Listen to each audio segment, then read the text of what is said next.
శ్రీ గురుభ్యో నమః. హరి ఓం. ఇప్పుడు మనం చూస్తున్నటువంటి వీడియో ఏమిటి అంటే అండి, పుత్రకామేష్టి యాగం. ఇది వంశాభివృద్ధి కలిగించడమే కాకుండా ధర్మమైనటువంటి సంతతిని ప్రసాదించడం ఈ యొక్క ఇష్టి యొక్క ప్రత్యేకత. ఇది పూర్వం ఎవరు చేశారు అంటే అండి, దశరథ మహారాజు గారు చేశారు. ఇది ఎవరు చేయించాడు అంటే, ఋష్యశృంగ మహర్షి వారు వేదకాలానికి చెందినటువంటి మహాతపస్వి అండి. ఆయన పేరు 2 పదాల సమ్మేళనం. ఋష్య అంటే జింక, శృంగ అంటే కొమ్ము.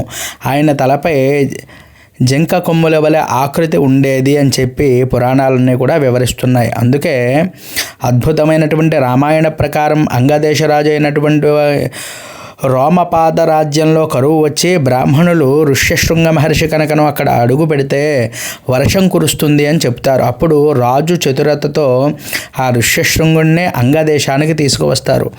ఆయన్ని ఇలా అడుగు పెట్టగానే అద్భుతంగా వర్షం కురిసి కరువంతా కూడా తొలగింది. అందుకే ఆయనను వర్షప్రదాత మహర్షి అని కూడా అంటారు. అంత గొప్ప యాగాన్ని, ఈ పుత్రకామేష్టి యాగాన్ని మహానుభావులైనటువంటి ఋష్యశృంగ మహర్షి వారు చేయించడం జరుగుతుంది. అయోధ్యలో సంతానం లేక బాధపడుతున్నటువంటి దశరథ మహారాజుకి ఈ ఋష్యశృంగ మహర్షే ఈ పుత్రకామేష్టి యాగాన్ని నిర్వహించారు. ఆ యాగ ఫలంగా యజ్ఞ పాయసాన్ని భుజించగా వారికి రామ, లక్ష్మణ, భరత, శత్రుఘ్నులు అనేటువంటి 4 గొప్ప సంతతి కలిగినట్టుగా మనందరికీ కూడా తెలుసు. అటువంటి గొప్ప యాగం అండి. ప్రతి ఒక్కరూ కూడా చూడవలసిన వారు, అంటే వంశాభివృద్ధి కోసం చూడవలసినటువంటి వారు. ఇది నేనైతే పూర్తి వీడియో చేసి నేను పెట్టడం జరిగింది. దాంట్లో అయితే చాలా విపులంగా ఉంటుంది. గమనించి అందరికీ కూడా పంపించండి. చాలామందికి ఉపయోగపడుతుంది.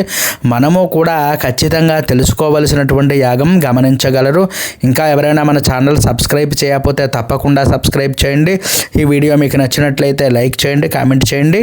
హరి ఓం తత్సతు. స్వస్తి.